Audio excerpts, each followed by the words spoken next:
شروع کریں.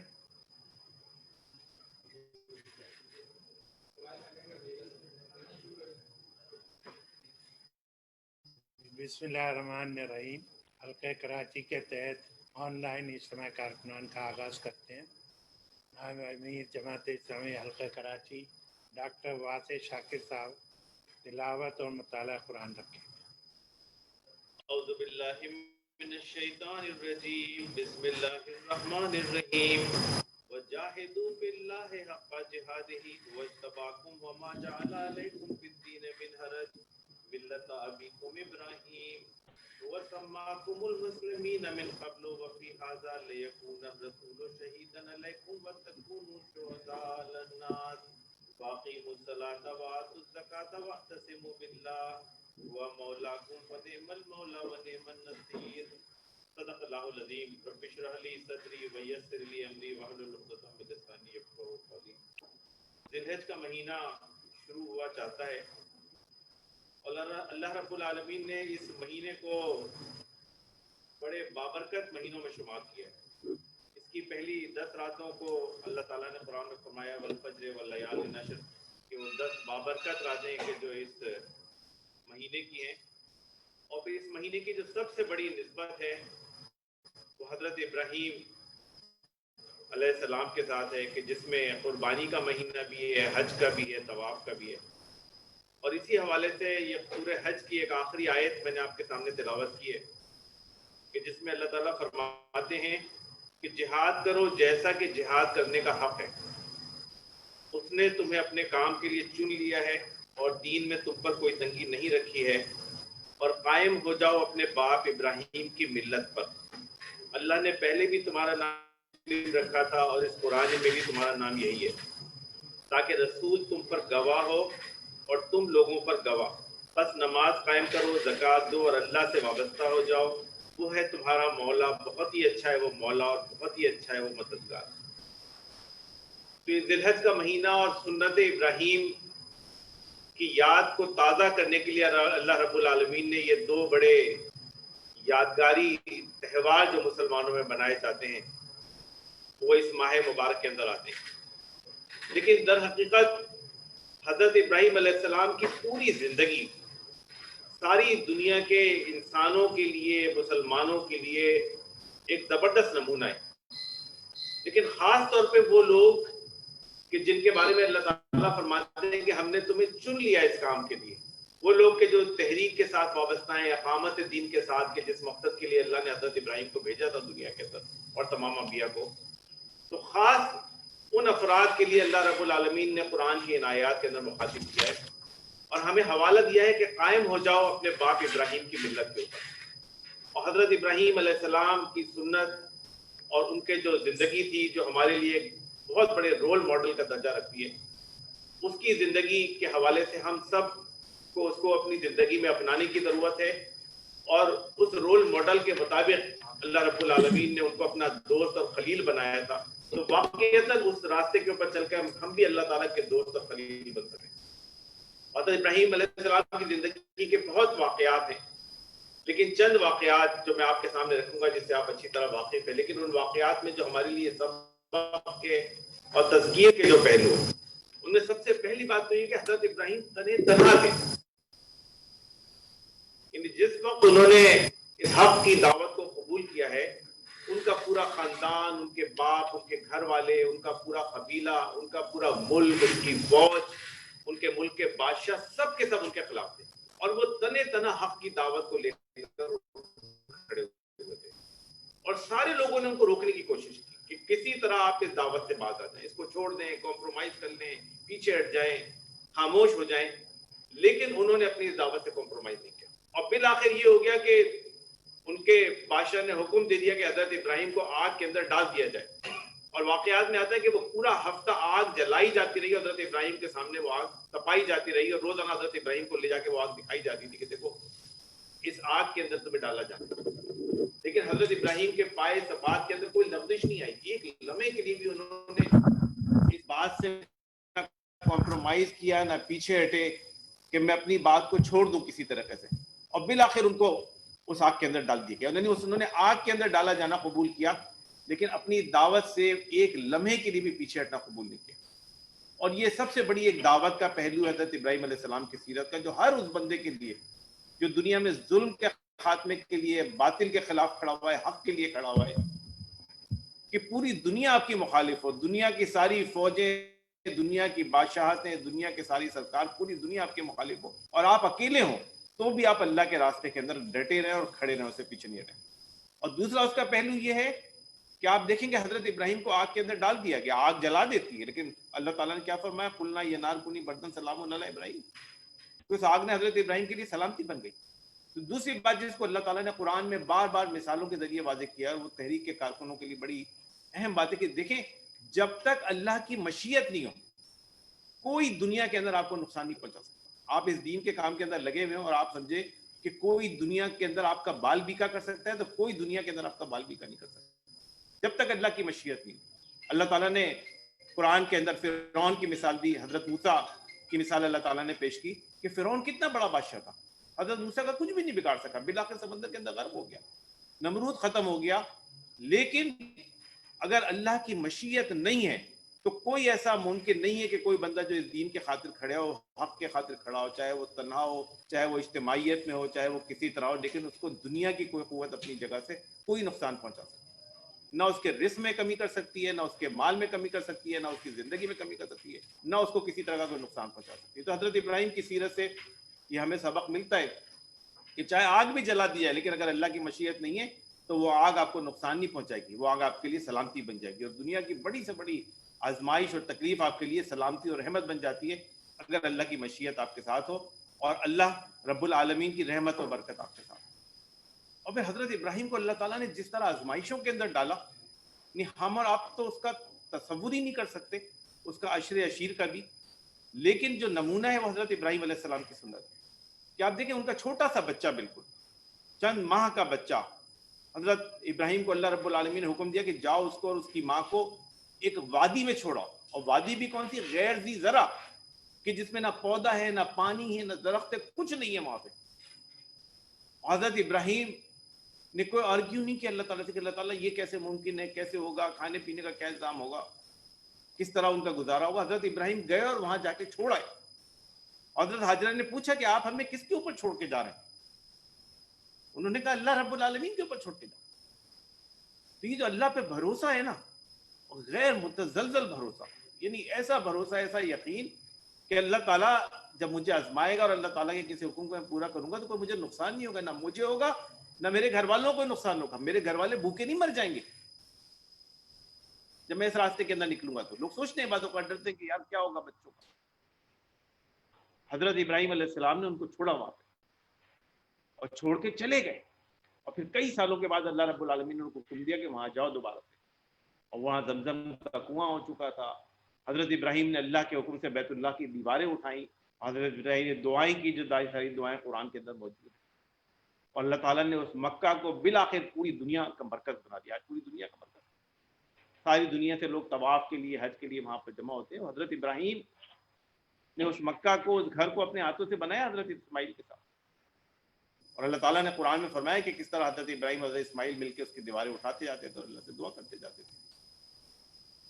اور پھر اس کے بعد یہ آزمائش کا دور ابھی ختم نہیں ہوا. پھر اللہ رب العالمین نے مزید آزمائش کے اندر حضرت ابراہیم کو ڈالا. اور پھر اللہ تعالیٰ نے ان کو خواب میں دکھایا کہ وہ اپنے بیٹے کو ذبح کر رہے ہیں. اور یہ ایک ایسی چیز ہے کہ جس کا یعنی عام طور پہ کوئی تصور نہیں کر سکتے کہ اللہ تعالیٰ اتنی سخت اور بڑی آزمائش میں کسی کو ڈالے، لیکن اللہ رب العالمین نے ان کو اس آزمائش کے اندر ڈالا. اور قرآن کے یہ الفاظ ہیں کہ انہوں نے اپنے خواب کو پورا کر دکھایا، سچا کر دکھایا. انہوں نے واقعتاً اپنے بیٹے کو لیٹا دیا تھا اور اس کی گردن کے اوپر چھری پھیر دی تھی. تو اللہ تعالیٰ نے اس کی جگہ مینڈھے کو لا کے ذبح کر دیا. اور اللہ تعالیٰ نے فرمایا کہ اللہ تعالیٰ نے ابراہیم کہ تم نے اپنے خواب کو سچا کر دیا.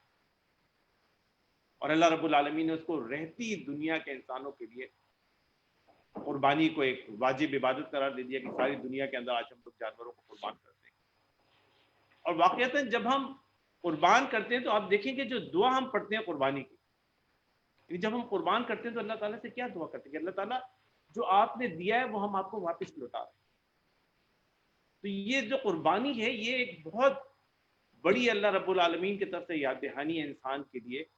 حضرت ابراہیم علیہ السلام کی سنت کی بھی یاد دہانی ہے، ان کی یہ سنت کی بھی تذکیر ہے کہ کس طرح انہوں نے اس بڑی قربانی کو کر دکھایا. لیکن جو اہم ترین بات ہے وہ کہ حضرت ابراہیم علیہ السلام کی جو زندگی ہے اس میں جو ہمارے لیے زبردست پہلو ہے کہ اللہ رب العالمین پہ بھروسہ اور اس بات کا 100% یقین کہ اللہ تعالیٰ نے جو کچھ میرے لیے کہا ہے کرنے کے لیے میں اس کو کروں، اس میں مجھے نقصان نہیں ہوگا، مجھے فائدہ ہوگا. یعنی یہ وہ چیزیں جو انسان کو سمجھ میں آ جائے نا اگر، تو اس کی ساری زندگی اللہ رب العالمین کی طرف سے رحمت اور برکت ہے. اللہ تعالیٰ نے قرآن میں فرمایا نا وَآسَان تَكْرَهُ شَيْئًا وَهُوَ خَيْرٌ لَكُمْ وَآسَان تُحِبُّوا شَيْئًا وَهُوَ شَرٌّ لَكُمْ وَاللَّهُ يَعْلَمُ وَأَنْتُمْ لَا تَعْلَمُونَ. کہ تمہیں بہت ساری چیزیں ناگوار ہوتی ہیں لیکن اس میں تمہارے لیے خیر ہوتی ہے، تمہیں بہت ساری چیزیں بڑی محبوب ہوتی ہیں اس میں تمہارے لیے شر ہوتا ہے. اللہ کو بہتر جانتا ہے، تم نہیں جانتے.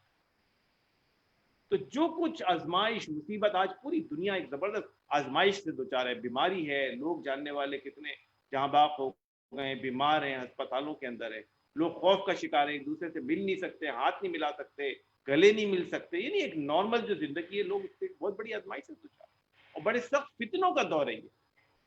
اس دور کے اندر سب سے زیادہ اس بات کی ضرورت ہے کہ ہم حضرت ابراہیم علیہ السلام کی سنت کو تازہ کریں، ان کی سنت کو اپنی زندگی کے اندر اپنائیں اور ان کی سنت کے اوپر عمل کرنا شروع کریں. اور یہی سمجھتے ہیں جو پورا مہینہ آ رہا ہے جس میں ہم مہم چل میں قربانی بھی چلائیں گے، جانوروں کی قربانی بھی کریں گے، قربانی کی کھالیں بھی جمع کریں گے، اجتماعی قربانی بھی کریں گے. اس میں جو سب سے اہم پہلو ہے اس پورے اس مہینے کا وہ ہماری اپنی انفرادی تصویر. اللہ تعالیٰ نے جو قرآن کی اس آیت ہے اس کو ختم کیا حسبنا اللہ و نعم الوکیل نعم المولا و نعم النصیر، سب سے بہترین دوست اور مددگار اللہ رب العالمین. اور حضرت ابراہیم نے اللہ تعالیٰ کو اپنا دوست اور مددگار بنا دیا. اور ہمارے لیے بھی اگر کوئی راستہ ہے آئندہ اس پورے آزمائش کے دور سے، وبا سے، مصیبتوں سے، آزمائشوں سے، فتنوں کے دور سے گزرنے کا اور نکلنے کا، تو وہ یہ ہے کہ ہم اللہ رب العالمین کو اپنا دوست اور مددگار بنائیں. اور جس طرح اللہ رب العالمین نے حضرت ابراہیم کو اپنا دوست بنا لیا تو ہم بھی اللہ رب العالمین کے دوست. اور اس کا طریقہ اللہ تعالیٰ نے قرآن کی اس آیت کے اندر بتا دیا ہے وَجَاهِدُوا فِي اللَّهِ حَقَّ جِهَادِهِ، کہ اللہ کے راستے میں ایسی کوشش کرو جیسی کہ حضرت ابراہیم نے کی. کوئی ہائی ٹیک کوشش کی کہ اپنا سب کچھ اللہ کے راستے میں بندہ لگا دے، قربان کر دے، کوئی اس کو جھجک نہ ہو. اور پھر کیا ہے کہ وَأَقِیمُوا الصَّلَاةَ وَآتُوا الزَّکَاةَ وَاعْتَصِمُوا بِاللَّهِ، کہ اللہ کی پرستی کو مضبوطی کے ساتھ کام.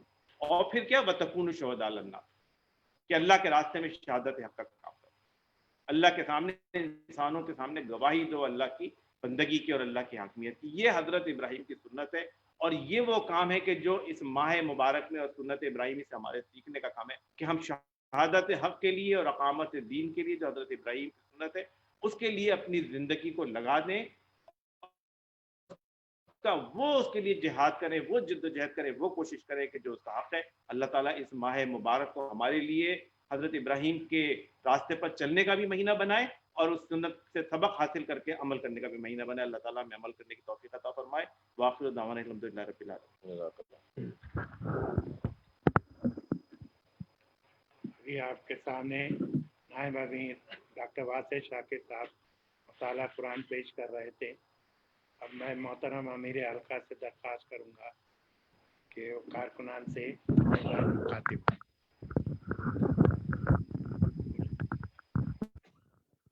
نہیں ہاتھ میں رکھ کے بول رہے ہیں. الحمدللہ رب العالمین والصلاة والسلام علی رسولہ الکریم وعلی آلہ واصحابہ اجمعین. اما بعد فاعوذ باللہ من الشیطان الرجیم. بسم اللہ الرحمن الرحیم.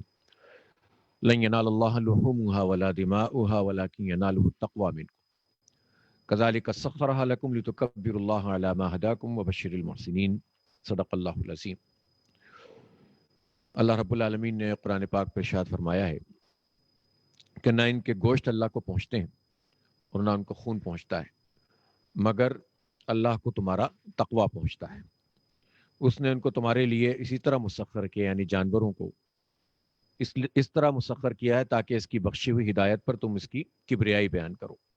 اور نبی صلی اللہ علیہ وسلم بشارت دے دیجئے نیکوکار لوگوں کو، متقی لوگوں کو اور احسان کرنے والوں کو. میرے انتہائی قابل احترام ذمہ داران جماعت اور اس اجتماع میں شریک میرے بھائیوں دوستوں، آج ہم نے یہاں کورونا کی اس پوری صورتحال میں چونکہ بڑے اجتماعات کرنے کے اوپر جو ہے وہ تھوڑے سے سوالیہ نشان ہوتا ہے، ڈسٹینسنگ کا معاملہ ہوتا ہے اور بھی چیزیں ہوتی ہیں، جس کی وجہ سے ہم نے فیصلہ کیا کہ چونکہ اب ویسے بھی عید الاضحیٰ میں کم وقت باقی ہے، تو ہم اس طرح سے اپنا ایک اجتماع منعقد کریں کہ جس میں حلقہ جات میں جس دن سب لوگ اجتماعات کر رہے ہوتے ہیں یعنی بدھ کے دن، تو وہ اپنے اجتماعات بھی کر رہے ہوں اور ساتھ ساتھ جو ہے کراچی کے اس اجتماع کارکنان کا حصہ بھی بن جائیں، اور اگر کوئی بات انہیں اپنے حلقے میں کوئی چیز طے کرنی ہے تو ہم وقت پر اس کو ختم کر دیں گے انشاءاللہ 10:30 بجے، تو آپ اس کے بعد اپنی بھی جو ہے وہ کوئی نہ کوئی میٹنگ کر سکتے ہیں، بات چیت کر سکتے ہیں، اور تاکہ آنے والے دنوں میں جو کام ہمیں کرنے ہیں اس پر جو ہے وہ کوئی منصوبہ بندی کر سکیں۔ سب سے پہلے میں آپ سب کارکنان کی خدمت میں تعزیت پیش کرتا ہوں ہمارے بہت ہی محبوب اور ہمارے بزرگ سید منور حسن صاحب کے لیے۔ اللہ تعالیٰ ان کو جوار رحمت میں جگہ عطا فرمائے، ان کی قبر کو نور سے بھر دے اور جنت کے باغوں میں سے ایک باغ بنا دے۔ سید منور حسن صاحب ہمارے امیر جماعت بھی رہے، بزرگ تھے، اور بے شمار لوگ ایسے ہیں جن سے ان کے ذاتی روابط، ذاتی تعلقات تھے۔ پوری دنیا میں ان کے یہ روابط، یہ تعلق اور ان کی فکر اور ان کا پورا جو ہے وہ کام ہے وہ پھیلا ہوا ہے۔ اور اگر میں یہ بات کہوں تو بالکل بیجا نہیں ہے کہ سید ابو الاعلیٰ مودودی رحمۃ اللہ علیہ کہ جنہوں نے اس تحریک کو بنایا، قائم کیا، لٹریچر لکھا، اور اس لٹریچر کی بنیاد کے اوپر پوری تحریک قائم ہو گئی، اور یہ تحریک پھر صرف اس خطے تک نہیں بلکہ پوری عالمی اسلامی تحریک کی صورت اختیار کر گئی، اور عالمی اسلامی تحریک میں بھی سید مودودی رحمۃ اللہ علیہ کے لٹریچر، ان کی فکر کو ایک کلیدی حیثیت حاصل ہے۔ تو سید مودودی رحمۃ اللہ علیہ کے اس کام کو ظاہر ہے کہ ایک جماعت انہوں نے قائم کی، تحریک بنائی باقاعدہ، صرف کاغذوں میں نہیں چھوڑ دیا بلکہ اس کی بنیاد پر ایک عملی شکل بھی بنائی۔ اس عملی شکل کو جماعت لے کر آگے بڑھی، اس کے ذمہ داران لے کر آگے بڑھے، لیکن جب ہم جماعت اسلامی کے پورے اس کام کا جائزہ لیتے ہیں جو خاص طور پر پاکستان بننے کے بعد سے لے کر اب تک کی پوری تحریک ہے، تو ہمیں مولانا مودودی رحمۃ اللہ علیہ کے بعد کچھ بڑی شخصیات نظر آتی ہیں کہ جن کے بڑے اثرات ہیں، علمی اور فکری اثرات بھی اور تنظیمی اور تحریکی اثرات بھی۔ تو اس میں کم از کم مجھے یہ کہنے میں کوئی باک نہیں ہے کہ سید منور حسن ان سب میں سب سے بڑھ کر تھے، اور جتنے اثرات سید مودودی رحمۃ اللہ علیہ کے بعد سید منور حسن نے اس پوری جماعت کے اوپر ڈالے ہیں، اور جتنے بڑے پیمانے پہ لوگوں کو متحرک کیا ہے، ان کے ذہن کو بالکل درست کیا ہے، دین کے راستے پہ ڈالا ہے، تصور دین کو درست کیا ہے، اور حالات کے تناظر میں اس تصور دین کو پیش کیا ہے، اور تحریک کے لیے راستوں کا تعین کیا ہے، اور جہاں لوگ ڈل مل ہونے لگے ہیں، جہاں کنفیوژنز بڑھنے لگے ہیں، جہاں ابہام موجود ہوں، وہاں بالکل ٹھیک اور دو ٹوک رائے کے ذریعے سے لوگوں کو اس دین کے اوپر قائم رکھنے کی کوشش کی ہے۔ تو منور صاحب کا اس میں بہت بڑا کردار ہے، اور یہی وجہ ہے کہ آج سید منور حسن تو ظاہر ذمہ داری سے فارغ ہوئے بھی ان کو تقریباً 6 سال ہو گئے تھے، اور جب وہ اپنی طبیعت کی خرابی اور اس کے بعد اللہ کو پیارے ہوئے ہیں تو پوری دنیا میں اسلامی حلقوں کے اندر، تحریک کے اندر ایک میں ایسا غم محسوس کرتا ہوں، ایسا خلا محسوس کرتا ہوں، اور ایسا یعنی اس لوگوں کو صدمہ ہے، پوری دنیا کے جو ہمارے احباب ہیں وہ فون کرتے ہیں، بات کرتے ہیں، اجتماعات رکھ رہے ہیں، تعزیتی ریفرنس کر رہے ہیں، اور ایک عجیب کیفیت سے وہ جو ہے وہ دو چار ہیں۔ تو ہم تو اللہ رب العالمین سے سید منور حسن صاحب کے لیے دعا ہی کریں گے، اور ہماری تو تمنا یہ ہے کہ سید صاحب کے ساتھ جس طرح اس نے ہمیں دنیا میں اکٹھا کیا، انشاءاللہ وہ ہمیں جنت میں بھی اکٹھا کر دے گا۔ لیکن سید صاحب کا مسئلہ یہ نہیں ہے کہ ان کے اوپر ہم ان سے ذاتی تعلق، ان سے ان سب چیزوں کو ہم بیان کرتے رہیں، وہ تو ظاہر ہر ایک کا بہت ہی زیادہ ہے، اور سب کو معلوم ہے کہ کس کا کتنا ہے، اور کس سے وہ اصل بات تو یہ ہے کہ وہ جو فکر لے کر چل رہے تھے، اس فکر کو لے کر ہم میں سے کتنے چل پائے اور کتنے چل پائیں گے، جو لائن لے کر جماعت اسلامی کو آگے بڑھا رہے تھے اور جس طرح سے سرپرستی کر رہے تھے، اس کا ساتھ دینے والا کون تھا اور کون اس کام کو لے کر آگے چلے گا، یہ اصل میں بنیادی بات ہے۔ اور اس لیے کارکنان جماعت ظاہر ہے، دیکھیں اللہ تعالیٰ کا ایک نظام ہے، اللہ تعالیٰ کا نظام یہ ہے کہ خود قرآن پاک میں موجود ہے کہ وما محمد الا رسول قد خلت من قبلہ الرسل افإن مات أو قتل انقلبتم على أعقابكم ومن ينقلب فلن يضر الله شيئا على عقبيه فلن يضر الله شيئا. یعنی یہ تو اس وقت کیا کیفیت تھی کہ جب رسول پاک صلی اللہ علیہ وسلم دنیا سے رخصت ہو گئے تھے، تو اس وقت تو حضرت عمر فاروق رضی اللہ تعالیٰ عنہ تو اتنے جذبات میں آ گئے تھے کہ تلوار نکال لی تھی کہ کسی نے یہ کہا تو میں سر قلم کر دوں گا. لیکن ابوبکر صدیق رضی اللہ تعالیٰ عنہ نے اس وقت بھی جو ہے معاملے کو سنبھالا، اور پھر یہ آیات قرآن پاک کی پڑھیں کہ محمد صلی اللہ علیہ وسلم تو اللہ کے رسول تھے، اللہ کے رسول تھے، اور ظاہر ہے کہ جو ان کا منصب تھا، جو کام تھا، وہ انہوں نے کیا ہے، اور ان کو اللہ ہی کی طرف لوٹ کر جانا تھا. تو اسی طرح سے نبی ہوں، انبیاء ہوں، صحابہ ہوں، اللہ کے تابعین ہوں، تبع تابعین ہوں، اور اسلامی تحریک کے جہاں جہاں جن لوگوں نے جن کام کیا ہے وہ سارے لوگ ہوں، سب کو بالآخر جانا ہے. کل من علیہ فان ویبقى وجہ ربک ذو الجلال والاکرام. سب کو اس دنیا سے چلے جانا ہے، باقی رہنے والی ذات تو اللہ رب العالمین کی، لیکن ایک تعلق ہوتا ہے، ایک قلب کی کیفیت ہوتی ہے، اور ان سب سے ہم جو ہیں وہ دو چار ہیں. اب اصل بات یہ ہے کہ اللہ کے ان نیک بندوں کی، ان سعید روحوں کی جو دعوت ہے، جو پیغام ہے، اس پیغام کو ہم لے کر چلیں اور اس کو آگے بڑھائیں تو پھر ٹھیک ہے، ورنہ تو پھر یہ تو شخصیات سے تعلق تو لوگوں کا بہت قائم ہوتا ہے، اور بہت سے واقعات بھی ہوتے ہیں، ان واقعات کو لوگ بیان بھی کرتے ہیں. سید منور حسن ایک تحریک تھے، ایک انقلاب تھے. ان کی سب سے بنیادی وصف ہی ان کا یہ تھا کہ وہ ایک انقلابی کارکن تھے، ایک نظریاتی کارکن تھے، اور اس انقلابی صفت اور نظریاتی پن پہ پوری زندگی انہوں نے لگا دی. 60 سال تقریباً یہ رفاقت تھی ان کی اس تحریک سے، اور جب وہ جمعیت میں شامل ہو گئے اس کے بعد پوری زندگی اس کے لیے وقف کر دی. اور ظاہر ہے کہ تصور دین کا معاملہ یہ ہے کہ بہت سارے لوگ ظاہر ہے ان کی عبادات اور اس کا شغف اور ان کے معمولات، اس سب پر ہم سب واقف ہیں کہ وہ کتنے زیادہ جو ہے وہ عابد تھے، زاہد تھے، نیک تھے، پاک باز تھے. لیکن ان کی شخصیت کا یہ کتنا بڑا پہلو ہے کہ ایک طرف عبادات میں ان کا شغف تھا، اور دوسری طرف وہ ایک متحرک فرد تھے. وہ تحریکوں کو قائم کرتے تھے، وہ نظاموں کی کشمکش کی بات کرتے تھے، وہ تہذیبوں کے کشمکش کی بات کرتے تھے، وہ گلوبل ویژن کے ساتھ بات کرتے تھے. وہ کبھی بھی اس کو ڈسکریج نہیں کرتے تھے کہ آپ مقامی حالات کے اندر کام کر رہے ہیں تو اس پر کتنی کوشش کریں، ہر ایک چیز کی سرپرستی اور حوصلہ افزائی کرتے تھے، لیکن ویژن گلوبل تھا. اور بالکل علامہ اقبال کے اس شعر کے مصداق کہ مومن کی یہ پہچان ہے کہ گم اس میں ہے آفاق، کہ وہ کائنات کی وسعتوں کے اندر گم ہوتا چلا جاتا ہے اور اللہ کے رنگ میں رنگ جاتا ہے. تو وہ اگر بجا طور سے جب جہاں عبادات کا ان کا شغف تھا، وہیں وہ حالات کے مطابق جو ہے وہ اسلامی تحریک اور اس کے کارکنوں کو یہ درس بھی دیتے تھے کہ دنیا کی زندگی محدود ہے، چھوٹی ہے، اس کا کیریئر بھی چھوٹا ہے، اس کا تام جھام بھی چھوٹا ہے، اصل چیز تو آخرت ہے، اور آخرت سنوارنی ہے تو اسلام میں اقامت دین کا جو تصور ہے اس کے ساتھ جڑ جاؤ اور پوری زندگی کو بتا دو، اللہ تعالیٰ تمہارے معاملات میں آسانی کرے گا. وہ ایسا نہیں تھا کہ لوگوں کو ڈسکریج کرتے تھے کہ کاروبار نہیں کرو، ملازمت نہیں کرو، لیکن ہاں وہ یہ ضرور کہتے تھے کہ تحریک کو کیریئر بناؤ، پرائرٹی تحریک کو دو. آپ کی پرائرٹی، آپ کی ترجیح یہ تحریک بن جائے، اقامت دین کا کام بن جائے تو آپ کے بہت سارے معاملات سدھرنا شروع ہو جاتے ہیں. تو سید منور حسن صاحب خود ایک جو ہے وہ جو کام انہوں نے کیا ہے وہ سب کے سامنے ہے. کسی وقت انشاءاللہ کراچی جماعت میں ہم ان کے شان کے شایان ایک تعزیتی ریفرنس رکھیں گے.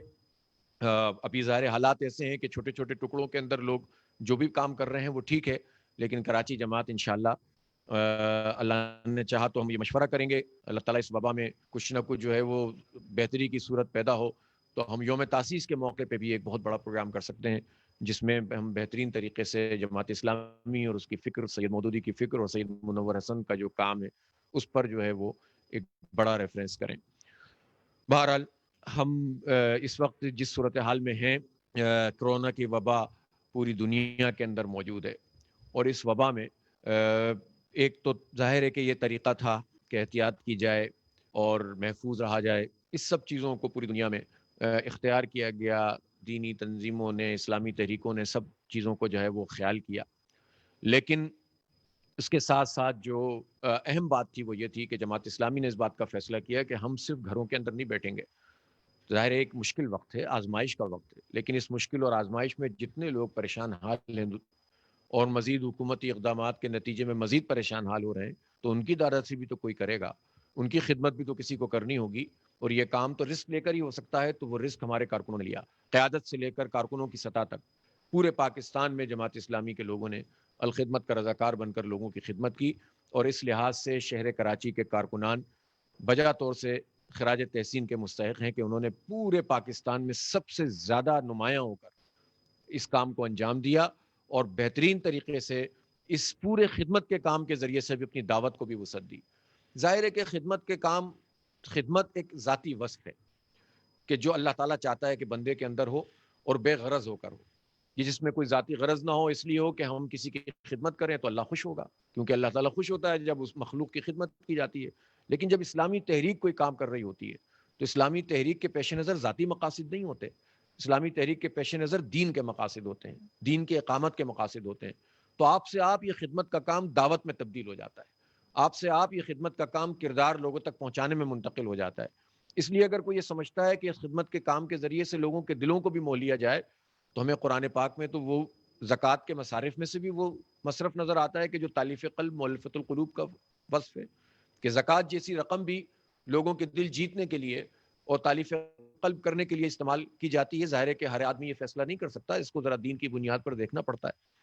تو اس کا مطلب یہ ہوا کہ اگر خدمت کے ذریعے سے عوام الناس دین کے قریب آتے ہوں اور اس دین کے تحریک کے قریب آتے ہوں کہ جس کے پیش نظر ذات کا مقصد نہیں ہے بلکہ دین کی اقامت پیش نظر ہے، تو ایسے مقصد کو آپ کبھی بھی یہ نہیں کہہ سکتے کہ یہ کوئی چھوٹا مقصد ہے۔ خدمت بھی کرنی ہے اور دعوت بھی پہنچانی ہے۔ بعض لوگ یہ کہتے ہیں کہ خدمت کا کام جو ہے وہ ہمیں خدمت کے حد تک ہی کرنا چاہیے اور اس میں یہ نہیں سوچنا چاہیے کہ ہمیں کتنے ووٹ ملیں گے، کتنے لوگ ساتھ دیں گے۔ بجا طور سے ہم جب درس دیتے ہیں، جب ہم خدمت کرتے ہیں، جب ہم لوگوں کے مسائل کی مہم چلاتے ہیں، تو سارے کاموں میں یہ پیش نظر نہیں رکھتے کہ ہمیں ووٹ ملے گا تو ہم کریں گے اور ووٹ نہیں ملے گا تو نہیں کریں گے، لیکن ہم یہ ضرور سوچیں گے کہ لوگوں کو صحیح راستہ دکھانا کسی بھی ذریعے سے ممکن ہو تو اس ذریعے کو اختیار کیا جائے گا۔ اسی لیے خدمت ہمارے مجموعی کام کا ایک حصہ ہے اور بہت اہم حصہ ہے۔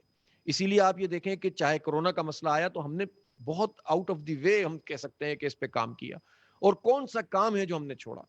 راشن پہنچانا، لوگوں کی خدمت کرنا، اسی طرح سے جو ہے وہ سینیٹائزر اور پی پیز ہسپتالوں میں پہنچنا، اسپرے کرنا، اور لوگوں نے طرح طرح سے تندور لگانا، کھانے پہنچانا۔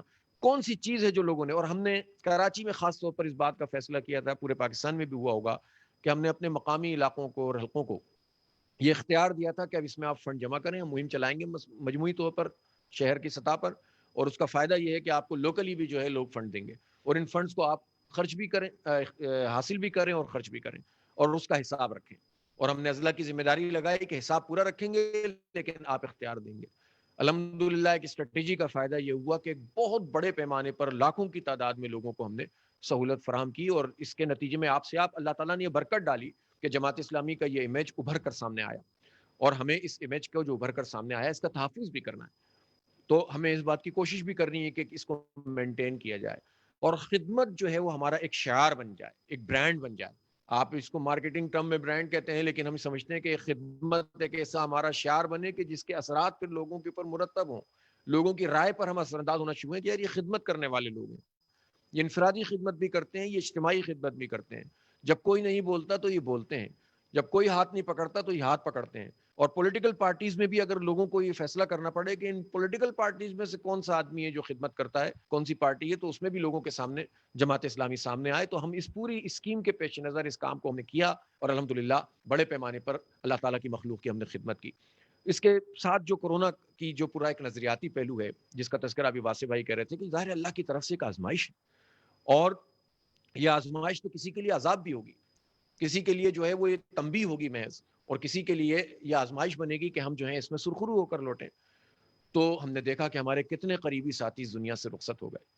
اللہ تعالیٰ ان کو، ظاہر ہے کہ وبا کے ذریعے سے جو لوگ دنیا سے رخصت ہوتے ہیں وبا کی وجہ سے، تو حدیث میں آتا ہے کہ وہ لوگ شہید ہوتے ہیں، شہادت کا ایک درجہ یہ بھی ہوتا ہے۔ تو ہم تو اپنے ان سارے ساتھیوں کے لیے دعا کرتے ہیں کہ اللہ تعالیٰ ان کو شہادت کے مرتبے پر فائز فرما دے، اور یہ آزمائش کی ظاہر ایک شکل ہے ان کے خاندانوں کے اوپر، ان لوگوں پہ کہ جو بیماری سے گزرے۔ کتنے لوگ ایسے ہیں جو بیمار ہوئے ہمارے بڑے شدید، ہمارے ذمہ داران میں سے، ہمارے کارکنوں میں سے، اور اب اللہ تعالیٰ نے ان کو صحت عطا کر دی ہے، کچھ ابھی عمل سے گزر رہے ہیں، ہم سب کی صحت یابی کے لیے بھی دعا کرتے ہیں۔ اور ظاہر ہے کہ اس نے پوری دنیا میں ایک بھونچال پیدا کر دیا اس کورونا نے۔ وہ قوتیں، وہ طاقتیں جن کو گھمنڈ یہ تھا، بلکہ ان کا گھمنڈ تو اپنی جگہ، ان طاقتوں سے کے ذہنی غلام جو لوگ ہمارے معاشروں کے اندر بستے ہیں، ان کا تو تصور یہ ہوتا ہے کہ امریکہ وہ تو بالکل بادشاہ ہے، وہ تو جو ہے اس کا تو ہیلتھ کا جو نظام ہے اس میں تو کوئی ابہام ہو ہی نہیں سکتا، اس کی ٹیکنالوجی اور اس کی قوت کے آگے تو کوئی جو ہے ٹھہر نہیں سکتا. اور اسی طرح پورا ویسٹ اس سے جو ذہنی طور پر مرعوب لوگ تھے، 1 مہینے 1.5 مہینے کے عرصے میں ہم نے دیکھا کہ وہ سپر پاورز، وہ لوگوں کو اپنا غلام بنانے والی پاورز، وہ ٹیکنالوجی کے اندر جو ہے وہ کس سے مبہوت کرنے والی قوتیں ڈھیر ہو گئیں. بلکہ اگر میں آپ سے یہ بات کہوں کہ ہم نے تو زیادہ مشکل برداشت کی ہے اپنے پورے نظام کی وجہ سے، اپنے حکمرانوں کی نااہلیوں کی وجہ سے، لیکن پھر بھی پاکستان جیسے ملکوں کے اندر اور ہمارے جیسے ملک کے اندر لوگوں نے اس کو سہ لیا ہے. وہ لوگ نہیں سہ سکیں کہ جن کے پاس اتنا بڑا ہیلتھ کا نظام موجود تھا اور ایکسپوز ہو کر اتنی بڑی طاقتوں کا نظام سامنے آ گیا کہ ان کے ہیلتھ کے نظام کے اندر یہ گنجائش نہیں ہے کہ وہ اپنے شہریوں کو جو ہے وہ اس پینڈیمک کے اندر وہ تحفظ پوری طرح سے فراہم کر سکتے. تو یہ وہ چیز ہے جو اللہ تعالیٰ کی قدرت ہے اور طاقت ہے، اور اللہ رب العالمین ہر چیز کے اوپر قدرت رکھتا ہے. ایک نظر نہ آنے والے کیڑے نے پوری دنیا کے انسانوں کو برابری کی سطح پر لا کر کھڑا کر دیا، بلکہ جو زیادہ غرنے والے تھے اللہ تعالیٰ نے ان کو شاید زیادہ امیونٹی ڈیولپ ان کی کروا دی تھی کہ وہ زیادہ سہار گئے، اور جو نہیں تھے اور اس میں یہ بھی نہیں ہوا کہ پیسے والا کون ہے اور امیر کون ہے، بلکہ زیادہ پریشانی ان کو لاحق ہوئی کہ ظاہر ہے جن کے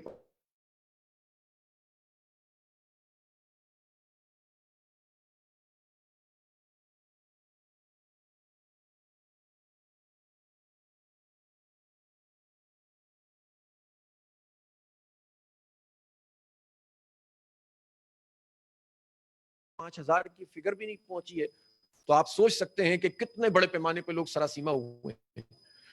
تو یہ اللہ کا نظام ہے، اللہ کی قدرت ہے کہ وہ اپنے لشکروں سے کام لے کر لوگوں کو جو عبرت حاصل کر سکتے ہیں ان کو عبرت دیتا ہے، اور جن کے دلوں پہ مہر ہوتی ہے وہ اس سے بھی نہیں سدھرتے. بہرحال ہمیں ایک نظریاتی اعتبار سے اللہ تعالیٰ سے اپنے تعلق کو بھی استوار کرنا ہوگا، اور جو پناہ اللہ تعالیٰ نے اور اس کے رسول نے مانگی وہ پناہ مانگتے ہیں ہم اس پورے شر سے، اس وبا سے، اس جو ہے بیماری سے، اور اس کے لیے جو ضروری احتیاط ہے وہ کریں. یہ بھی ایک فیکٹر ہے کہ ظاہر اس طرح کی جو وبائیں ہوتی ہیں وہ تقریباً آبادی کے ایک 70-80% لوگوں کو اس میں مبتلا کرتی ہیں، اور اس سے آپ کچھ دن بچ سکتے ہیں، 4 دن بچ سکتے ہیں، 4 مہینے بچ سکتے ہیں، 4 سال بچ سکتے ہیں، بالآخر وہ گھوم پھر کے آتی ہے. بس اللہ سے تو یہ دعا کی جائے کہ جتنے دن ہم ٹال سکتے ہیں اپنی احتیاط سے ٹال دیں، لیکن اگر ہم پر یہ وبا آئے تو ہم اس سے محفوظ رہیں اور اللہ تعالیٰ ہمارے اندر قوت مدافعت پیدا کر دے. اور اس کا ایک بڑا ذریعہ یہ ہوتا ہے کہ مینٹل ٹفنس، آپ کے اندر اگر ایمان اور تقوی ہے اور موت کا خوف نہیں ہے تو آپ زیادہ مقابلہ کر سکتے ہیں، اور اگر آپ خوف کر لیں گے تو آپ کی قوت مدافعت پہ اثر پڑ جائے گا. اور یہ بھی اللہ رب العالمین پر توکل اور انحصار کے نتیجے میں یہ ایمانی قوت بھی پیدا ہوتی ہے کہ آپ بہت ساری چیزوں میں، ظاہر ہے جو پہلے سے بیمار لوگ ہوتے ہیں ان کے اوپر زیادہ یہ وبا اثر کرتی ہے. بہرحال ہم نے اس پورے عرصے کے اندر ایک بہترین کام کیا، اور اللہ کا شکر ہے کہ اپنے حصے کی کام کرنے کی کوشش کی، اور اس میں لوگوں میں ایک پذیرائی بھی ملی. اب جو مرحلہ ہے وہ یہ ہے کہ ایک سوال پیدا ہو رہا تھا کہ آنے والے دنوں میں اب عید الاضحیٰ آ رہی ہے، عید الاضحیٰ پہ ظاہر ہے ہم تو ہمیشہ کھالے جمع کرتے رہیں اور اچھے برے تمام حالات میں کرتے رہیں، اور ایسے حالات میں بھی ہم نے کھالے جمع کی کہ جب جو ہے وہ جان جوکوں پہ ہوتی تھی، سر ہتھیلی پہ رکھ کر ہمارے کارکن نکلتے تھے، ہماری کھالیں چھن جایا کرتی تھیں، پھر بھی لوگ کام کرتے تھے. اور اس وقت یہ پیش نظر ہوتا تھا کہ اگر ہم نے یہ فیلڈ چھوڑ دی تو ظاہر سی بات ہے کہ یہ صرف کھالیں جمع کرنا اور خدمت نہیں ہے، بلکہ ہماری یہ دعوت اور میدان میں موجود رہنا اور لوگوں کو نظر آنا یہ ضروری ہے، ورنہ تو لوگ سمجھیں گے مقابلہ ختم ہو، کیونکہ وہ کھالیں نہیں تھیں، صرف وہ ایک قوت کا اظہار بھی تھا اس زمانے میں جو پچھلا 30 سال کا عرصہ گزرا. اللہ کا شکر ہے کہ ہم نے اس پورے وقت کے اندر جو ہے پوری استقامت کے ساتھ اس کام کو جاری رکھا. پھر آہستہ آہستہ ہم نے دیکھا کہ کچھ قوتیں جو ہے میدان سے آؤٹ ہوئیں، اور لیکن ظاہر ہے کہ جب وہ پریشر ختم ہوا تو کھالے جمع کرنے والے بہت سارے ادارے آسانی کے ساتھ کھالے جمع کرنے لگے، وہ کمپٹیشن پیدا ہو گیا. خیر وہ مثبت کمپٹیشن اگر پیدا ہوتا ہے اور مسابقت ہوتی ہے تو اس میں کوئی پریشانی کی بات نہیں ہے، اس میں جتنا آپ رابطہ کریں گے اتنا. تو یہ ہماری جو مہم چرم قربانی تھی، وہ مہم چرم قربانی ہمارے تزکیہ نفس کا ذریعہ بنتی ہے، اس لیے کہ مشکل حالات میں کام کرنے کے نتیجے میں آپ کو یہ ہوتا ہے کہ یار ٹھیک ہے ہمیں اس کام کو اس لیے کہ ہماری جماعت نے طے کیا ہے، اس لیے کہ خدمت کا اس کام کو کرنا ہم ایک نظام کا حصہ ہیں، ہم اس کام کو کریں گے ہمیں اجر ملے گا، اور خدمت کا کام تو ہے اس کا بھی اجر ملے گا، اور اس کے نتیجے میں اللہ تعالیٰ خوش ہوگا. تو اس کے نتیجے میں جو مشکلات آتی ہیں، لوگ الٹی سیدھی باتیں کرتے ہیں، کوئی لوگ انکار کر دیتے ہیں، طرح طرح کی باتیں ہم سب سہتے رہے، تو اس کے نتیجے میں کیا ہوتا ہے کہ اندر سے وہ پیدا ہوتی ہے کہ نہیں ہمیں پھر بھی کام کرنا ہے. یہ تزکیہ نفس ہے، یہ میدان میں تزکیہ نفس ہے. ایک تزکیہ نفس ہوتا ہے ذکر میں، اذکار میں، نماز میں، تہجد میں، نوافل میں. اور یہ بہت امپورٹنٹ ہوتا ہے کہ آپ اللہ کا ذکر کریں اور بار بار قرآن پڑھیں اور اس کی آیات کو ہضم کریں، اپنے دل کے دماغ میں اتاریں. لیکن میدان عمل کے اندر بھی تزکیہ نفس ہوتا ہے. جب آپ مشکل حالات کا سامنا کرتے ہیں، جب کوئی آپ کو کہتا ہے کہ آپ جب 3 دن آپ کے پاس ایسے موجود ہوں کہ جس میں آپ کو یہ ہو کہ اپنے گھر والوں کے ساتھ، اپنے بچوں کے ساتھ اس کو گزاریں، انجوائے کریں، تو اس وقت آپ سے کہا جائے کہ نہیں ٹوکری پکڑو اور کھالیں جمع کرو، تو یہ جو دل کے اوپر بوجھ ڈال کر یا بخوشی اس کام کو کرنا ہے، یہ تزکیہ نفس، وہ ہمارے لیے تربیت کا ذریعہ بھی ہے. پھر ظاہر ہے کہ جب آپ کھال جمع کرتے ہیں تو ایک گھر سے جب آپ کھال، سال میں بعض گھر تو ایسے ہوتے ہیں جس میں آپ کا سالانہ ایک رابطہ ہوتا ہے، اس کے ذریعے سے آپ کا نام، آپ کا کام، آپ کا پیغام پہنچتا ہے اور لوگ آپ سے کنیکٹ ہوتے ہیں. یہ دعوت کا بھی ایک ذریعہ بن جاتا ہے. ظاہر ہے وہ وقت تو گزر گیا کہ جس میں آپ اس میں ایک سیاسی طور پر بھی آپ فائدہ لیتے تھے اور نظر آتے تھے، لیکن پھر بھی ظاہر ہے چونکہ ہماری سیاست اور ہماری دعوت اور ہماری خدمت جدا جدا نہیں ہے، اور اپنی ذات کے لیے تو نہیں ہے، پارٹی کے لیے تو نہیں ہے، اللہ کے لیے، تو اس میں شرم بھی محسوس نہیں کرنی چاہیے. تو ہم اس کام کو اس دفعہ یہ ہوا کہ یار کورونا ہے تو ہم کیسے کریں گے. پھر دوسرا فیکٹر کیا آیا؟ دوسرا فیکٹر یہ آیا کہ عالمی حالات اس طرح کے ہیں چمڑے کے حوالے سے بھی، اور اس سب چیز کے قیمتیں کم ہوتی چلی جا رہی ہیں. تو بعض لوگوں کا خیال یہ تھا کہ یار اب قیمتیں بھی بہت کم ہو گئی ہیں، پھر کیا کیا جائے. اس کے لیے پھر ہم نے بجائے اس کے کہ ہم خود کوئی اپنے طور پر آپ سے فیصلہ کر کے آپ کہتے ہیں، ہم نے ایک مشاورت کی، اور مشاورت میں ہماری جو 10 اضلاع ہیں ان کے عمراء اور قیمین کو بلایا، اور اس کے علاوہ بھی ہمارے ساتھی جو اس پورے کام میں شریک ہوتے ہیں ان سے بھی مشورہ کیا. اور پھر جب اجتماع کیا تو اس میں ہم نے اس پوائنٹ کو رکھا کہ اجتماعی قربانی اور چرم قربانی کی جو کلیکشن ہے اس کے حوالے سے ہمیں کیا کرنا چاہیے. تو الحمدللہ میں آپ کو بتاؤں کہ یونانی مسئلے متفقہ طور پر سب لوگوں نے یہ کہا کہ ہم یہ مہم کو چلائیں گے، اور اس مہم کو ہم چلائیں گے، اور چاہے ہمیں پیسے کم ملیں یا زیادہ ملیں یہ ایک الگ فیکٹر ہے، لیکن ہم اس مہم کو اس لیے چلائیں گے کہ یہ ایک تو یہ کہ ہمارا ایک ریگولر ایک فینومینا، ہم اس سے اگر کٹ جائیں گے تو ظاہر ہے پھر مشکلات پیدا ہوں گی. بعض کام ایسے ہوتے ہیں جس میں اگر آپ کو بظاہر فائدہ بھی نظر آ رہا ہو، نظر نہ آ رہا ہو تو آپ کو کرنا ہوتا ہے. یعنی اس میں ناپنے کا ایک پیمانہ یہ بھی ہے کہ نہ کریں تو کیا نقصان نہیں ہوگا. یعنی ایک تو ایک کرنے کا فائدہ اور نہ کرنے کا نقصان، ان دونوں چیزوں کو دیکھ کر آپ تعین کرتے ہیں کہ آپ کو کون سا کام کرنا ہے اور کون سا نہیں کرنا. یہ کوئی نص نہیں ہے قرآن کی طرف سے کہ آپ کو یہ کرنا ہی کرنا ہے، لیکن جب اجتماعی طور پر ہم کوئی فیصلہ کر لیتے ہیں اور ہم یہ سمجھتے ہیں کہ یہ کام ہمارے فائدے کا ہے، تو پھر ہم بالکل مطمئن ہو کر اور بالکل جو ہے وہ اس میں کوئی چوں چرا نہ کریں اور سوال، اور پورے اطمینان کے ساتھ اس کام کو کریں گے تو اس میں اس خلوص کا بھی آپ کو اللہ اجر دے گا، اور انشاءاللہ اس کام میں برکت بھی ہوگی. اس مرتبہ ظاہر سی بات ہے کہ ایک مشکل ہے، اور مشکل یہ ہے کہ اس پینڈیمک کی وجہ سے لوگ احتیاط ہم بھی کریں گے. اس کی SOP الخدمت کی طرف سے ہم جاری کر دیں گے، اس کی جو ہے وہ جتنی احتیاطیں وہ کریں گے. لیکن بعض اوقات کیا ہوتا ہے SOP کر کے ہم خود بھی ڈر جائیں کہ یار ہمیں یہ کام نہیں کرنا چاہیے. تو SOP کو سر پہ سوار نہیں کرنا ہے، اپنے دل و دماغ کے اندر بٹھا کر پیچھے نہیں ہٹنا ہے. اپنے بچوں کو جو ہے نا یہ نہیں کرنا ہے کہ وہ بچے نکلے ہی نہیں اور کام نکالیں اللہ کے راستے میں، احتیاط کروائیں، ماسک پہنائیں. جو ہم SOP یہاں سے جاری کریں گے وہ کریں گے، لیکن کوشش یہ کریں گے کہ کوئی گھر محفوظ نہ بچے نہ، اور ہم جائیں اور جا کر جو ہے اس کھال کو جمع کریں، طریقے کے ساتھ اس کو اکٹھا کریں. ہم اپنا اس طرح کا نظام بنائیں، جگہ جگہ علاقہ جات اس کام کو کریں، حلقہ جات اس کام کو کریں، اضلاع اس کی نگرانی کریں، کیسے ہمارے مراکز ہوں کہ جس میں ہم تمام احتیاط کے ساتھ اس کام کو انجام دے سکیں. تو ہمارے کارکنوں کو ہم نے طے کیا ہے کہ بھرپور طریقے سے یہ مہم چلانی ہے انشاءاللہ، اور پیسے جتنے بھی کم ہوں ہم اس دفعہ جو ہے وہ ظاہر ہے ہر سال ہماری الحمدللہ بڑے پیمانے پہ کھالوں میں اضافہ ہو رہا ہے، تو اب اس اضافے کو بڑھنا چاہیے. نہ سوچیں کہ میدان خالی ہے، میدان کبھی بھی خالی نہیں ہوتا. کوئی نہ کوئی ظاہر لوگ ہوتے ہیں کہ جو اس کام کو کر رہے ہوتے ہیں، اور اگر کوئی بھی نہ ہو تو بھی ہمیں تو کرنا ہے نا، تو ہم اس کام کو بھرپور طریقے سے کریں گے. دوسری ہے اجتماعی قربانی. اب اجتماعی قربانی پہ بھی سوال پیدا ہوا کہ کیا کریں، اس پہ بھی ہم نے پھر یہ فیصلہ کیا کہ نہیں ہم اس کام کو کریں گے. اب یہ اضلاع پہ ہم نے چھوڑا اور علاقہ جات پہ کہ آپ مراکز کی تعداد کو کس طرح سے رکھیں گے اور مینجمنٹ اس کی کیا کریں گے. کیا آپ یہ بہتر محسوس کرتے ہیں کہ جس ایک جگہ کے اوپر آپ مثلاً کس جگہوں پہ 100 200 جانور ذبح ہوتے ہیں تو آپ وہیں رکھیں گے، یا ان کو تقسیم کر دیں گے، قریب قریب کر دیں گے، یا بلاک وائز تقسیم کر دیں گے، سیکٹر وائز تقسیم کر دیں گے؟ یہ ہم نے بالکل نچلی سطح کے لوگوں پہ چھوڑا، لیکن اجتماعی قربانی کریں گے، کیونکہ خود اجتماعی قربانی لوگوں سے رابطے کا ایک بہت بڑا ذریعہ ہے. لوگ توقع رکھتے ہیں کہ اس موقع کے اوپر آپ ہوں. ایک سوال یہ بھی بات آتی ہے کہ یار یہ ہم نے کیا ٹھیکہ لیا ہوا ہے لوگوں کا، لوگ سارے کام ہم سے کرواتے ہیں اور جو ہیں وہ ساتھ کسی اور کا دیتے ہیں.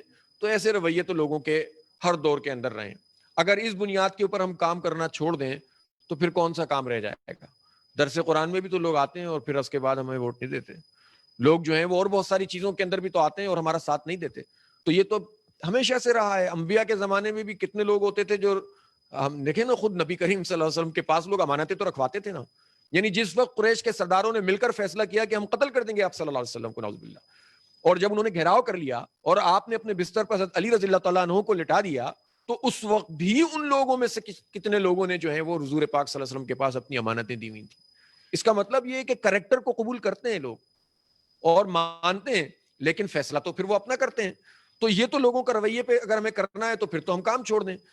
یہی تو ہمارا چیلنج ہے کہ لوگوں کے نقطہ نظر کو بدلیں گے، لوگوں کی سوچ کو بدلیں گے، لوگوں کی فکر کو بدلیں گے. اگر انہوں نے غلط رویے اختیار کیے ہوئے ہیں تو ان کے رویوں کو درست کریں گے. یہ اسی وقت ممکن ہے جب مسلسل ان سے رابطے کا کوئی ذریعہ ہوگا. مسلسل ہم اس طرح کی چیزیں بہانے تلاش کریں گے کہ جس کے نتیجے میں لوگ ہم سے ملیں اور ہمارے ساتھ انٹریکٹ کریں. اس میں لوگوں کی بھلائی ہے تو اس بھلائی کے کام کو اس لیے بھی کریں گے کہ اللہ خوش ہوگا، اور اس لیے بھی کریں گے کہ دعوت کا ذریعہ ہے. تو اجتماعی قربانی کو بھی بھرپور طریقے سے کرنا ہے، اور اس کے جتنے مراکز ہیں ان مراکز کے حوالے سے بھی جو ہے وہ جتنی پلاننگ ہے. اب اکثر تو میں نے دیکھا ہے جگہ جگہ لوگوں نے اس کام کو کر لیا، اور بہت ساری جگہوں پہ ہمیں رسپانس ملا ہے کہ پہلے کی نسبت بہت زیادہ لوگ جو ہیں وہ حصہ ڈال رہے ہیں. تو یہ بھی ہمارے لیے ایک چیلنج ہے. اب اس میں ذبیحے کا کام بھی لوگ بہت سارے کروانا چاہیں گے، خاص طور پہ ایسی آبادیوں میں جہاں ذرا لوگ جھجکتے ہیں کہ ہم قربانی کریں گے، یہ ہو جائے گا، وہ ہو جائے گا. تو آپ اس میں پیچھے نہ ہٹیں اور اس ذبیحے کے لیے بھی اپنے آپ کو پیش کریں. آپ اس کے پہلے سے مینجمنٹ کریں، جو بھی قصائی وغیرہ کا انتظام ہے وہ کریں، اور زیادہ جو ہے وہ لوگوں کو کی فیسیلیٹیشن کا کام کریں. جہاں بالکل آپ سے نہیں ہو سکتا تو وہاں آپ پہ مجبوری بھی نہیں ہے کہ آپ زبردستی وہ کام کرنے لگیں جو آپ سے مینیج ہی نہ ہو سکے. تو مینجمنٹ کو بہتر کرنے کے جو طریقے ہو سکتے ہیں وہ اختیار کیے جائیں. تو گویا یہ دو چیزیں، یعنی قربانی کی کھالوں کی کلیکشن اور اجتماعی قربانی. اگین پھر وہی بات ہے جو ہم ہمیشہ کہتے ہیں کہ اجتماعی قربانی کے اس کام میں کوشش یہ کی جائے کہ جو ہمارے کھالے جمع کرنے والے کارکن ہیں وہ زیادہ انوالو نہ ہو، بلکہ یہ خود ایک موقع ہے آپ کا معاشرے میں ایسے لوگوں کو ساتھ لے کر چلنے کا کہ جو آپ کی جماعت کے ساتھ ویسے نہیں ہے لیکن آپ اس کام میں انوالو کریں. اور ہر جگہ آپ کو لوگ مل جائیں گے. خاص طور پر میں آپ کو بتاؤں فلیٹس کے اندر آپ کو لوگ بہت ملیں گے، جو آبادیاں ذرا کنجسٹڈ ہوتے ہیں اس میں ملیں گے. تو ہر جگہ پر ایسے لوگ موجود ہوتے ہیں جو کچھ کرنے کی صلاحیت رکھتے ہیں، بس جھجک ہوتی ہے. آپ کوشش یہ کریں کہ اس پورے کام میں ان لوگوں کو لگائیں، انوالو کریں. اس سے خود آپ کا ان کے ساتھ ایک تعلق اور ربط بڑھے گا. تو انشاءاللہ آپ دیکھیں گے کہ اس دفعہ بھی ہم اگر کھالوں کی تعداد، پیسوں کی کمی ہے تو اس کمی کو ہم تعداد سے پورا کریں. ہم کوشش کر رہے ہیں. اس مرتبہ ہمارا یہ بھی مشورہ ہوا ہے کہ پہلے جو ایک مرکز کورنگی میں ہمارا ہوتا تھا، ہم اپنی پیٹرول کی قیمت بچانے اور سہولت اور کھالے کی تعداد اب بہت زیادہ ہو گئی ہے. یعنی آج سے 5 7 6 سال پہلے ہم 30,000 کی فگر میں جاتے تھے، اب یہ 70,000 سے اوپر چلی گئی ہے. تو ظاہر ہے کہ اب اس کی مینجمنٹ ایک مرکز کے اوپر کرنا آسان نہیں رہا ہے. پھر ٹرانسپورٹیشن کا جو معاملہ ہے، تو ہم یہ کوشش کر رہے ہیں کہ ہم ایک سے زیادہ مراکز بن جائیں. نہیں ہوتا تو پھر مجبوری میں ایک رکھیں گے، ورنہ ہم کوشش کر رہے ہیں کہ 2 3 نہیں تو 2 جگہ کم از کم شہر میں ہو جائیں، اور اس کی تقسیم کا پورا نظام آپ کو بتا دیا جائے گا کہ کس کو کہاں پر کھالے پہنچانی. اب ظاہر ہے کہ یہ سب کام تو ہمیں ساتھ ساتھ کرنے ہیں، لیکن کیا ہم اس کام کے نتیجے میں جو اس وقت حالات کے چیلنجز ہیں سب کو ایک طرف رکھ سکتے ہیں؟ بارشیں ہو رہی ہیں، لائٹ جا رہی ہے، پانی کا پرابلم ہے شہر میں. اب لائٹ کے اوپر آپ دیکھ رہے ہیں کہ کے الیکٹرک نے جو کچھ اوور بلنگ کی صورت میں کیا ہے، خود پینڈیمک میں بھی انہوں نے جو ہے کام نہیں چھوڑا، اور جو اب لوڈ شیڈنگ بڑے پیمانے پہ ہو رہی ہے. تو اب کیا اس لوڈ شیڈنگ کے مسئلے پر جب کوئی کچھ نہیں کر رہا تھا تو ہم کرتے رہے، اب جو ہے وہ برساتی میڈکوں کی طرح کچھ لوگ نکلنا شروع ہو گئے، تو کیا ہم ان کے اوپر چھوڑ دیں گے اس کو تاکہ وہ مزید کوئی مکمکا کر لیں؟ ہمیں اس موقع کے اوپر بالکل بھی پیچھے نہیں ہٹنا. ہم نے آج اپنے عمرہ اضلاع سے مشاورت کی اور ہم نے یہ فیصلہ کیا ہے کہ ہم انشاءاللہ آج بدھ ہے تو ہفتے کو 4 بجے، یعنی یہ 11 جولائی ہے، 4 بجے نرسری سٹاپ پر شارع فیصل پر ایک بہت بڑا دھرنا کریں گے. اور دیکھیں کہ آپ کہیں گے کہ بھئی یہاں پھر لوگ جمع ہوں گے تو ہوں گے. ظاہر ہے کہ کام بڑا ہے، مقصد بڑا ہے، ٹھیک ہے، فاتاری کر دے گا، لیکن ہمیں ایک بھرپور ایک ایسا پروگرام ضرور کرنا ہے کہ جس کے نتیجے میں اس مسئلے کو بھی ہم اجاگر کریں اور شہری محسوس کریں کہ جماعت اسلامی جو ہے وہ اس وقت بھی میدان میں کھڑی ہوئی ہے.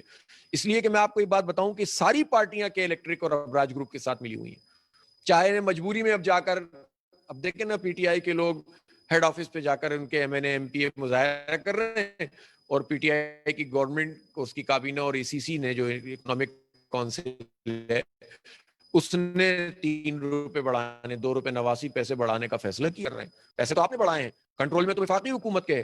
پیپلز پارٹی بھی زبانی جمع خرچ کرتی ہے، جبکہ اس ادارے کو بیچا ہی پہلی مرتبہ تو ایم کیو ایم مشرف نے تھا اور دوسری مرتبہ پیپلز پارٹی اور ایم کیو ایم نے، اور اسی نے اس کو سارے اختیارات دیے تھے.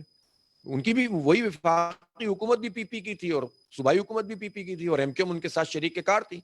اب ایم کیو ایم کے بھی بعض لوگ جو پارٹیاں بدل چکے ہیں، ظاہر ایم کیو ایم کے ہی ونگ ہیں، پی ایس پی ہو یا فاروق ستار صاحب ہوں یا ایم کیو ایم پی ہو، ان میں سے ہر آدمی ہیرو بننے کی کوشش کرتا ہے، وہ بھی ذرا دیر سے ہی بنتے ہیں کہ الیکٹرک اور بحریہ کے معاملے میں، لیکن پھر بھی ان کو بیان دینا پڑتے ہیں. لیکن کوئی ان سے پوچھے نا کہ جب کوڑیوں کے مول آپ کھمبوں کی قیمت کے برابر شہر کا ادارہ بیچ رہے تھے تو کوئی تھا؟ آپ نے کسی کو بات بھی نہیں کرنے دیا، آپ نے ملازمین کو احتجاج بھی نہیں کرنے دیا، آپ نے میڈیا کو پابند کر دیا تھا کہ کوئی خبر نہ چلے. اسی طرح سے جو ہے وہ اس سارے جرائم میں شریک ہونے کے بعد اب صاف ستھرے ہو کر آ کر احتجاج کرتے ہیں. تو بہرحال ہم بہت زیادہ ان کے اوپر بات نہیں کرتے، ہمیں تو شہریوں کا یہ مسئلہ اجاگر بھی کرنا ہے، اس کو حل کرنے کی کوشش بھی کرنی ہے. اس کی جتنی سطحیں ہو سکتی ہیں، عدالت ہے، نیپرا ہے، احتجاج ہے، وہ سب ہم کریں گے اور کر رہے ہیں. مسئلہ حل ہوتا ہے فبیا نہیں ہوتا تو ہم کم از کم اپنا فرض تو ادا کریں کہ اس مسئلے پر جب شہر کراچی کا کوئی نہیں ہے، اور یہ بات صحیح ہے کہ اونرشپ تو کوئی بھی نہیں لیتا اس شہر کی، کوئی بھی معاملہ ہو. اس لیے ہم اس موقع پر ہم نے فیصلہ کیا ہے کہ ہم وہاں پر احتجاج بھی کریں گے. اور میں آپ سب لوگوں سے، فیشن یہ بھی ہو گیا ہے کہ لوگوں پر پیٹرول کا بم پڑ جائے، پیسے 25 روپے بڑھ جائیں تو لوگ جو ہیں وہ کرتے کیا ہیں کہ سوشل میڈیا پہ بیٹھتے ہیں، عمران خان کی پرانی تقریر لیتے ہیں، نئی تقریر لیتے ہیں، جوڑ کر جو ہے وہ میمز بناتے ہیں اور اس کے بعد خوش ہو جاتے ہیں کہ ہم نے بڑا زبردست کام کر دیا. بھائی اس سے مسئلہ حل نہیں ہوتا. سوشل میڈیا پہ بیٹھ کر میمز بنانے سے اب یہ لوگ امیون ہو گئے ہیں، اب ان کے اندر قوت مدافعت پیدا ہو گئی ہے. اور یہ غیرت کی جو امیونیشن ہوتی ہے نا، امیون ہو جاتے ہیں لوگ کہ پھر کچھ بھی نہیں بچتا، پھر آپ کچھ کرتے رہیں. عزت بیزتی ان لوگوں کے نزدیک آنے جانے والی چیز ہے، اصل چیز تو ڈٹائی ہے جو ہونی چاہیے. تو ڈھیٹ بن کر پھر یہ سارے کام کرتے ہیں. تو یہ سوشل میڈیا کی میم سے یہ مسئلہ حل نہیں ہوتا، یہ مسئلہ جد و جہد سے حل ہوگا، یہ مسئلہ رائے عامہ بنانے سے حل ہوگا، یہ لوگوں کو اپنے ساتھ لے کر چلنے سے حل ہوگا. اور یہی بات لوگوں کو سمجھائیں کہ ایسا نہیں، اس طرح سے نہیں مسئلہ ہوگا، بلکہ اپنی اپنی پارٹیوں میں لوگ سوال کرنا شروع کریں اور آپ اس سینٹیمنٹ کی قیادت کریں. تو یہ قیادت اسی صورت میں ہوگی جب ہم متحرک ہوں گے، جب ہم سامنے آئیں گے. اور ظاہر چھوٹے چھوٹے مظاہرے ہم نے ابھی پچھلے دنوں کیے ہیں، جب تک ہم بڑے امپیکٹ کے ساتھ سامنے نہیں آئیں گے تو اس مسئلہ اس طرح سے ایڈریس بھی نہیں ہوگا. تو ہم میڈیا میں بھی کوشش کریں گے، حالانکہ میڈیا میں اچھا خاصا کنٹرول ہے کہ الیکٹرک کا، لیکن پھر بھی جب مسئلہ ایک حد سے آگے چلا جاتا ہے تو کچھ نہ کچھ چیزیں آنا شروع ہو جاتی ہیں. اب وہ اس میں یہ ترم خانی بھی شروع ہوگی کہ جناب ایسے پرائیویٹائز کر دینا چاہیے، 3 حصوں میں کر دینا چاہیے، 4، یہ سب باتیں اس لیے کی جاتی ہیں کہ ان کو پروٹیکشن فراہم کی جائے. ہم پوری بات اس میں اپنا موقف میڈیا کے ذریعے دے بھی رہے ہیں اور اس احتجاج کے اندر بھی دیں گے. اس دن ہم دھرنا ہوگا اور آپ لوگ یہ ذہن بنا کر آئیں کہ دھرنا ذرا ہم لمبا دھرنا کریں گے تاکہ اس میں وہاں بیٹھ کر باقاعدہ پھر جو ہے وہ اپنے اس مسئلے کو حل کرنے کے لیے. اور آئے حکومت، چونکہ مسئلہ صرف کے الیکٹرک کا تو نہیں ہے نا، کہ الیکٹرک تو ایک آرگنائزیشن ہے، یہ تو ایک ادارہ ہے، یہ تو ایک جو ہے وہ پرائیویٹ کمپنی ہے ابراج گروپ. یہ ابراج گروپ اتنا خود سر ہو کیسے گیا؟ یہ حکومتیں کیا کر رہی ہیں؟ یہ وفاقی حکومت کیا کر رہی ہے؟ یہ صوبائی حکومت کیا کر رہی ہے؟ لوکل، یہ کیا میئر کا اس شہر سے اور اس کے ایشو سے کوئی تعلق نہیں ہے کہ وہ جو ہے وہ اس پر آواز اٹھائے؟ کیا صوبائی حکومت صرف یہ کہہ کر جان چھوڑا سکتی ہے کہ وفاق کا مسئلہ ہے اور وفاقی حکومت تماشا بنا سکتی ہے کراچی کو؟ آپ کو پتا ہے کہ اس کے پروفٹ میں، یعنی جو اس کے شیئرز ہیں، 66.4% شیئرز ابراج گروپ کے ہیں اور 24.6% شیئرز وفاقی حکومت کے، باقی شیئر ہولڈرز کے. تو وفاقی حکومت تو اس کے پروفیٹیبلٹی میں شریک ہے. سوال تو یہ بھی پیدا ہوتا ہے کہ وہ پیسہ بھی کراچی کو کیوں نہیں دیتے ہو تم، جبکہ ان کو سبسڈی دے دیتے ہو، ان کو نواز دیتے ہو، ان کے اوپر فدا ہو کہ تم نے 3 مہینے پہلے ان کی 26 ارب روپے کی سبسڈی منظور کر لی. تو یہ وہ سوالات ہیں جو پیدا ہونے چاہیے اور جس سے لوگوں کی رائے پر بھی اثر ہو کہ یار کن لوگوں کے ساتھ دے کر تم ہواؤں اور فضاؤں کے پیچھے چل پڑتے ہو کہ تبدیلی آ رہی ہے اور تمہارا حال یہ ہوتا ہے. تو جماعت اسلامی اس فریضے کو بھی، اپنے حق کو بیان کرنے کے فریضے کو، شہادت حق کی قسمیں ہیں نا کہ ظلم کے خلاف آواز اٹھانا، ناانصافی کو اجاگر کرنا. وہ سارے لوگ کہ جو مل کر آئی ایم ایف اور ورلڈ بینک کی غلامی اختیار کر کے ہمارے اداروں کو بیچتے ہیں اور ہم پر اپنا تسلط جماتے ہیں اور ہمیں دین سے بے بہرا کر دیتے ہیں اور انہی چکروں میں ہمارے پیٹ کے عذاب میں مبتلا کر دیتے ہیں، تو ان کو بھی تو ایکسپوز کرنا ہوگا. تو اس فرض کو ہم انشاءاللہ ادا کریں گے. 11 تاریخ کو 4 بجے انشاءاللہ نرسری پہ بھرپور تیاری کے ساتھ آپ لوگ آئیں اور اپنے دوست احباب کو بھی لائیں، اپنے ایشوز لے کر آئیں جو کہ الیکٹرک کے حوالے سے وہاں موجود ہیں، کہ جس میں جو ہے وہ لوگ اپنے بل جس طرح پہلے ہوتا تھا. اور ہماری ٹیم میڈیا کی بھی اس بات کی کوشش کرے گی کہ وہاں پر ٹی وی کے جو بہت سارے ٹاک شوز ہوں وہ بھی ہوں اور اس میں آپ لوگ بھی پارٹیسپیٹ کریں. اور انتظامیہ کی طرف سے ظاہر ہے آج یہ اجتماع کارکنان ہے، ہو سکتا ہے انتظامیہ کہے کہ ہم نہیں کرنے دیں گے تو ہم کریں گے اور اس کی جو صورت بھی ہوگی وہ ہم کریں گے انشاءاللہ تعالی. تو اس لیے آپ اس پہ پریشان نہ ہو اور نام کو اس کی اجازت نے اطلاع کر دی ہے میڈیا کے ذریعے سے. اب یہ انتظامیہ کا کام ہے کہ وہ اگر انتظامیہ کے الیکٹرک کے ساتھ ہے، اگر سندھ حکومت پہلے جیسے واقعات کو دہرانا چاہتی ہے تو پھر ظاہر سی بات ہے کہ پھر ہمارے پاس بھی لائے عمل اختیار کرنے کا جو ہے وہ حق ہمیں حاصل ہے. تو بہرحال یہ سب کچھ تو جہاں تک ابھی بظاہر لگتا ہے صرف سوائے اس کے کہ کورونا ہے آپ نہ کریں, اس طرح کی واعظ نصیحت ہوگی, واعظ نصیحت بھی ہم سن لیں گے, لیکن ہمیں دھرنا کرنا ہے انشاءاللہ. اور آپ لوگ سب بھرپور طریقے سے آئیں تاکہ جماعت اسلامی ایک قوت کے طور پر بھی نظر آئے اس شہر کے اندر, تاکہ ہم باقی چیزوں کو بھی اجاگر کر سکیں. تو بہت شکریہ آپ سب لوگوں کا آن لائن شرکت کرنے کا, اور جو لوگ شریک نہیں ہو سکے ان تک یہ میسج پہنچائیں. مجھے نہیں پتا ہماری میڈیا نے فیس بک سے کیا ہوا ہے, کنیکٹ کیا ہوا ہے, اور زوم سے بھی لوگ آئے ہیں. تو یہ دو ذریعے سے تو آپ لوگ کنیکٹ ہوئے ہیں.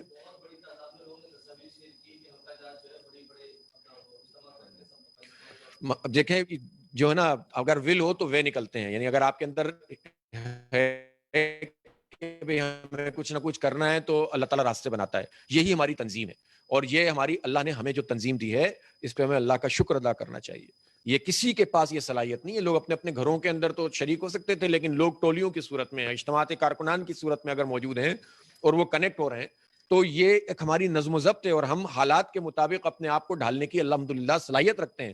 اور اس پہ کبھی آپ پشیمان نہ, لوگ کہتے ہیں یار میڈیا کا دور ہے فلاں, ہم اللہ کا شکر ہے سارے راستے اختیار کرتے ہیں. اصل بات یہ ہے کہ لوگوں کا نقطہ نظر تبدیل کریں.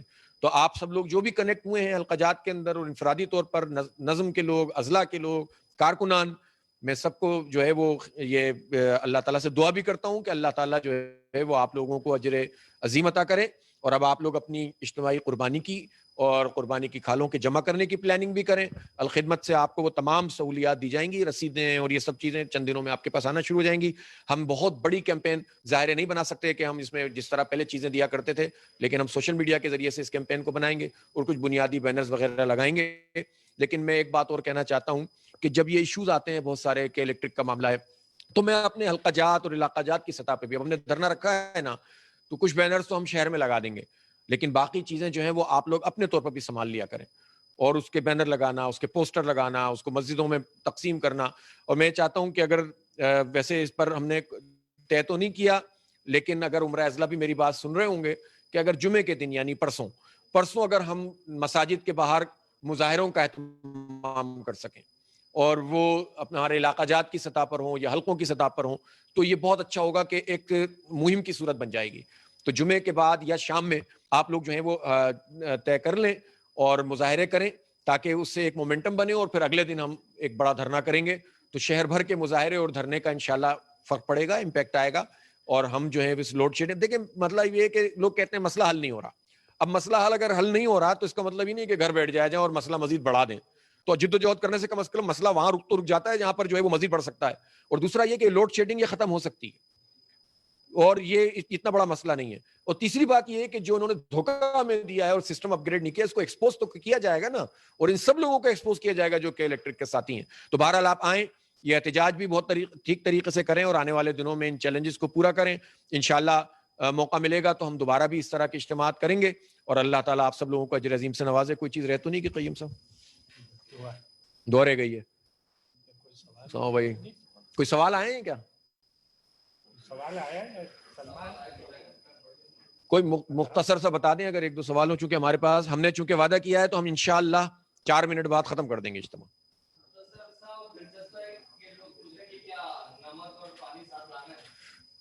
نمک بھی لائیں, رومال بھی لائیں, پانی بھی لائیں, اللہ کرے اس کی ضرورت نہ پڑے, لیکن ضرورت پڑے گی تو مقابلہ کریں گے.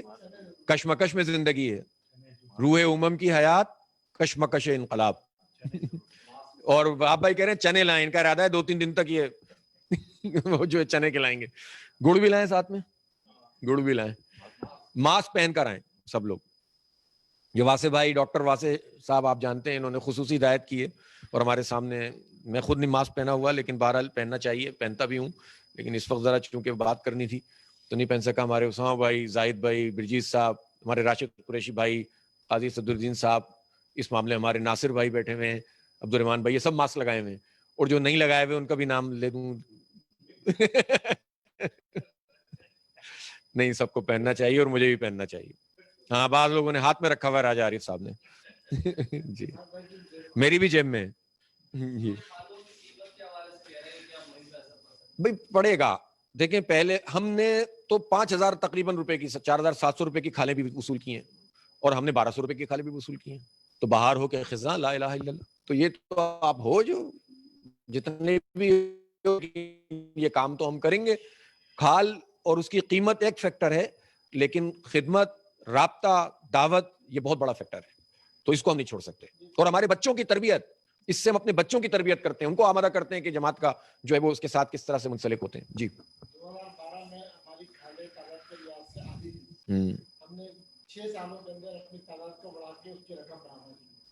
واہ، یہ راشد قریشی بھائی جو ہمارے الخدمت کے بھی ایگزیکٹو ڈائریکٹر ہیں، انہوں نے اہم بات بتائی ہے کہ جو ہماری پہلے تعداد ہوتی تھی تو اس وقت قیمت بہت زیادہ تھی، کم تعداد تھی، قیمت زیادہ تھی، قیمتیں اس کی کم ہوتی چلی گئیں، لیکن ہمارے کارکنوں نے تعداد بڑھا کر اس کو بیلنس کیا ہے بڑی حد تک.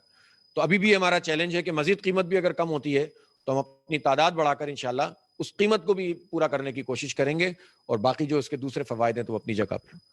1.5 منٹ باقی ہے جناب.